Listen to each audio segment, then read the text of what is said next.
Hello, I'm Jamie, and this is my first video for Leaping Cat Model Works. I just wanted to take this time to do a quick little intro video to tell you a little bit about myself, how I got into model railroading, my journey of model railroading, and to introduce Leaping Cat Model Works to you. I hope you stay tuned.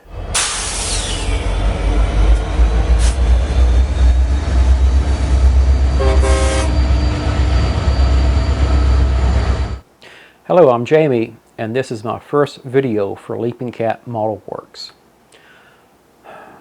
So I probably have done this video, I don't know, 30 plus times by now. I just need to get over, I want this thing to be perfect, and well, that's kind of one of my downfalls. I try for perfectionism, and sometimes you just have to go to the point of being good enough. And this video is going to be just that. It's going to be good enough. And I'm probably going to muddle my way through this video and probably several of the other ones I do, but I'm committed. I'm committed to making this better. I want this truthful. I want this authentic. I'm not an actor. I never really wanted to be one or anything like that. I really don't even like being in front of a video. But I'm really passionate about what I do, and I really feel like I have some ideas and techniques and a lot of things to share with the model train world. And I'm excited about that, and that's one reason why I've kind of overcome my fear and jumped in front of the video camera. So I was going to tell you a few things about what I'm planning to do with Leaping Cat Model Works. First, I'm just going to be frank with you. I kind of joke around in meetings I direct at work, or even I give small presentations here and there in front of people. And I always kind of start out with a little joke about, please forgive me, English is not my first language. I've been doing that through the years as a little joke, and nobody's really ever come up to me and asked me, oh, well, gee, Jamie, what's your first language? Well, here I am. I'm going to be frank. I'm from the South. Southernese is my first language. With that, I'm going to say there's some words I just can't pronounce, and in some videos you're going to see the words flash up on the screen, or maybe somewhere below in here, so people can understand what I'm talking about. That, and I do have a little bit of a speech impediment, but I'm not going to let that get in my way. As far as the model trains go, I don't know. That's a good question. It's kind of like the question of like everybody asks, so when do you get in model trains? And it's really kind of been something there since I can remember. I kind of think my dad was really interested in it, and he kind of, I won't say lived his childhood through me, but I gave him an excuse to run trains also. Not that we had a very big layout when I was a kid, 4x8 old scale Lionel, which is still, still fun stuff. I actually had an uncle that lived up in Rocky Mount that worked for the yard up there. I don't remember the exact names of it at the time. I know it was like America Air, SCL. I know right now it's owned by CSX. And so as a kid in the early 80s, we used to go visit my aunt and uncle in Rocky Mount. And as a kid, I would ask them, oh, Uncle Ralph, can we go out to the train yard and see the trains? And, he was a man that really loved what he did. And he really loved working on the railroad, so to speak. And he would happily take my dad and myself out there, and we got to meet a lot of interesting people, hear a lot of interesting stories, and most of all, got to ride in some really cool train engines. And that was when I was a kid. Now, I'm getting back into the hobby. It's kind of weird how you kind of go in and out of things. I really was passionate about the hobby in 2000. I think I kind of picked it up again after college. You kind of go through the thing where you're moving around and you kind of settle down finally. And I was married at the time, and we had a house, and it happened to have a bonus room in it.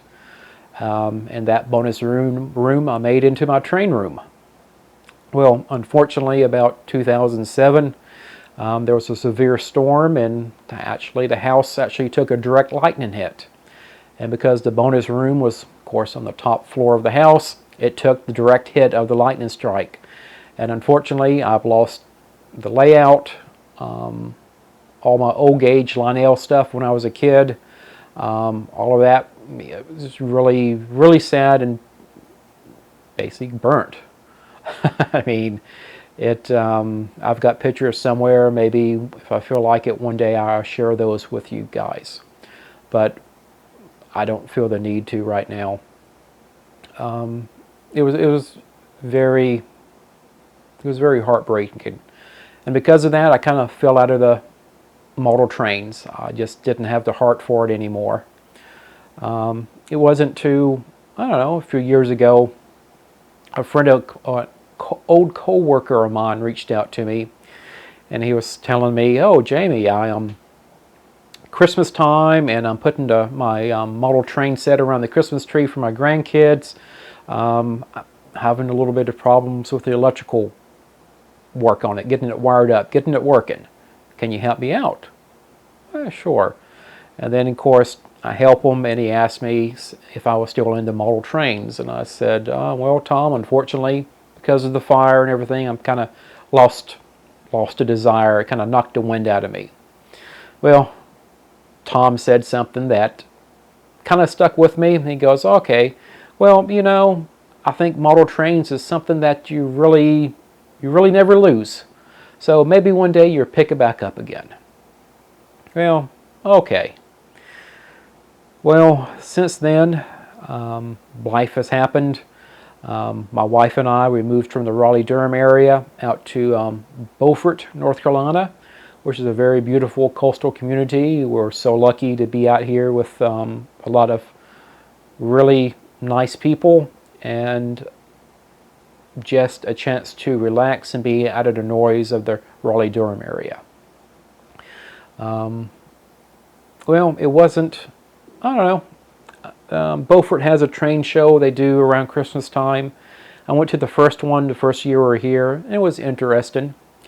And between that time and now, I had a friend over, and you know, there's just people that can pick up on things that most people don't see or at least can't explain. And when I was showing her my workspace up here, she started laughing and said, "Oh," well, not really laughing, but she said, "Oh, I see you working with small things. Model trains. Yes, I see train track. I see these things you're making, and it's like trains are going everywhere."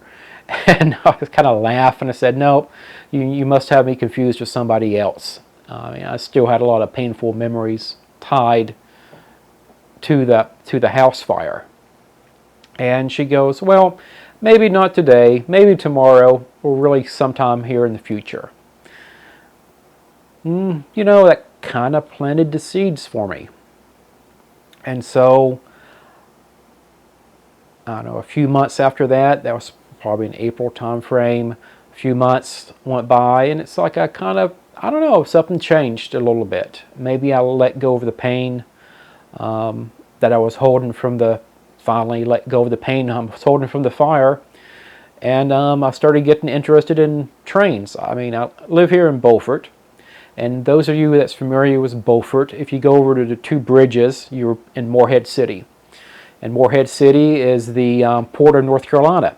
So every time I go across the bridge, here's the train yard of the port of North Carolina. So there's a lot of interesting stuff coming in and out of the yard.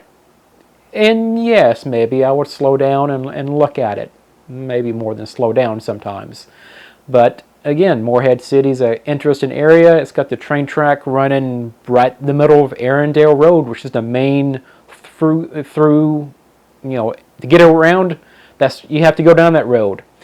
So do I hope to see a train? Yes. Do I want to? Of course I do. So that kind of started this cycle again. And it wasn't until this past Christmas I went to the train show here again in Beaufort, and there's an old friend of mine there with his little layout, which I was actually surprised to see him there. But we kind of started chatting, and something kind of changed. I started looking at people interacting with the model railroad layouts, and it made me think for a minute. Here's these small things, however you want to look at them, and here's people coming in to look at them, to, I don't say necessarily be a part of it, but it's almost like a work of art. Of course, you spend a lot of time and effort and energy making these layouts, and it's like it got me interested in actually observing the people looking at it, the viewer. And it made me think for a minute. I'm like, oh, for every how long they're there, every how long they're engaged in looking at these miniature railroads, it makes them forget about their problems, the problems out in the world. It becomes I don't want to say a form of therapy, but it's something that both people can get involved in that makes you lose yourself. And I think that's more evident when you actually are producing or actually doing the model work of putting the layouts together. And I will go over more of that here in a few minutes.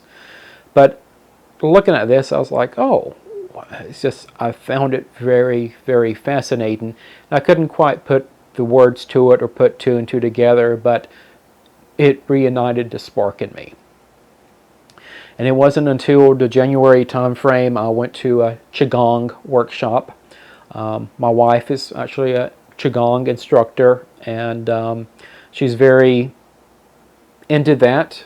And because of that, I enjoy doing stuff with her. And I went to one of her workshops. And during the workshop, it kind of struck me as, oh, model trains. The act of making these models is really a type of meditative process. Again, for me, I remember going back that I would lose track of time, which, however you want to look at it. You focus in what you're doing. You kind of, I don't want to say check out from the world, but you become more aware about what you're doing, and you kind of forget about the problems. And I'm not saying to use it as a means to escape, but it's a therapeutic type hobby. In my opinion, it enriches life. We all have to have something that we enjoy doing.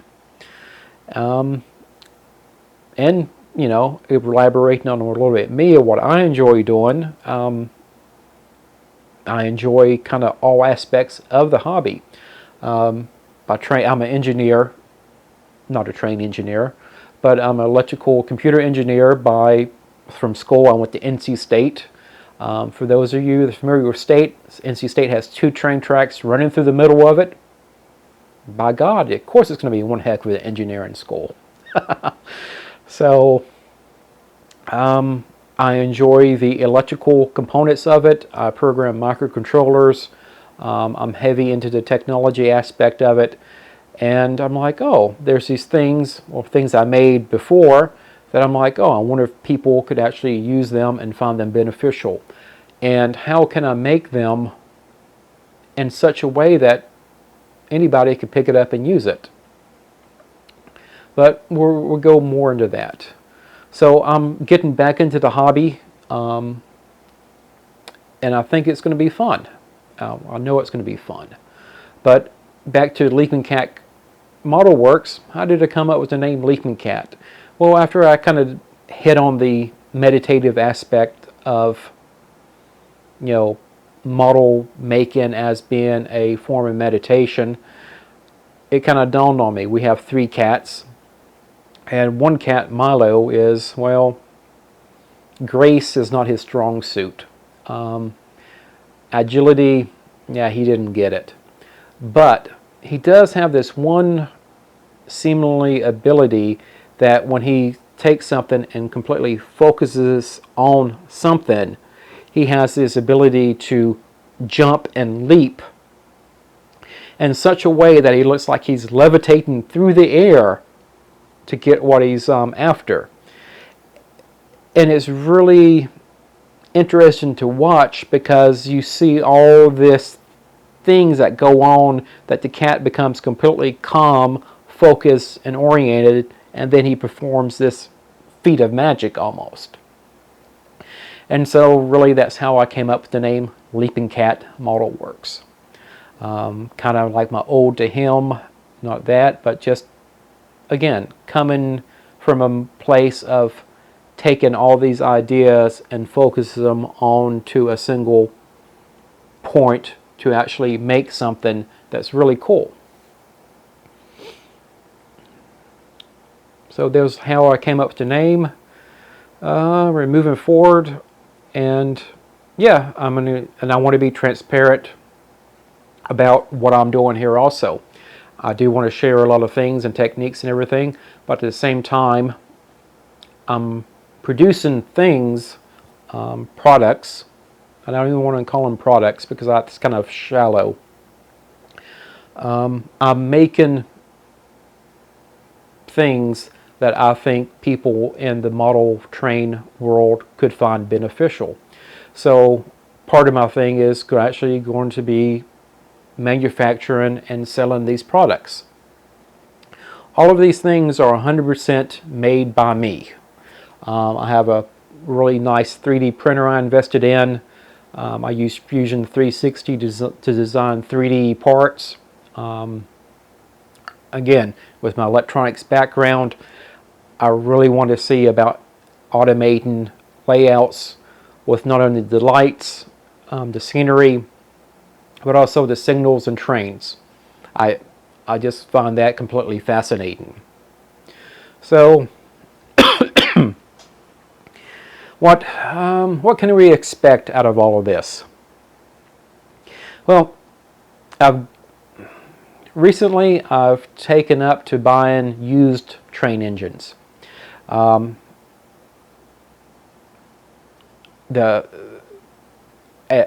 can't. I'm actually at a loss for words about how much the train engines has gone up in price. I mean, I was at a hobby shop when I used to go to years ago, and like a new train engine is like $200, $250. And while that's cool, I understand it costs a lot to make these things, but still I'm like, oh, there's a lot of used stuff on the market. Why not recycle? And it's kind of interesting. I actually went to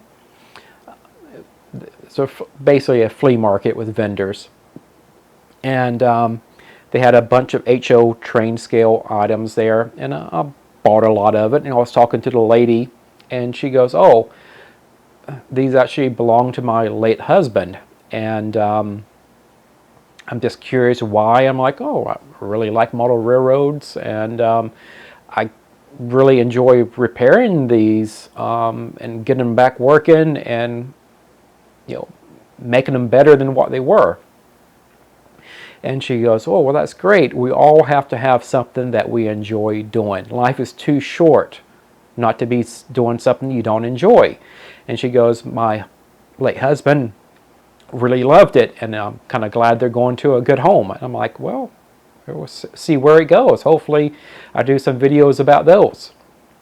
But I think that's going to be videos, how-to videos. So there are going to be some new product videos I come out with. We get into, excuse me, and we're just really going to see where all of this goes. And I my intention is just to be open and honest. What more can you ask for? Again, I'm not a show person. So let's see where it goes. And if you like it, subscribe to the channel, and we get some updates. Until then, thank you for watching, and I really promise, I know the other videos are going to be a lot better than this one. I know it's all over the place. It's one of the things you just have to do and get it done. You got to practice to make it perfect. All right, thank you for watching, and I hope you all have a great day. Talk to you soon. Bye.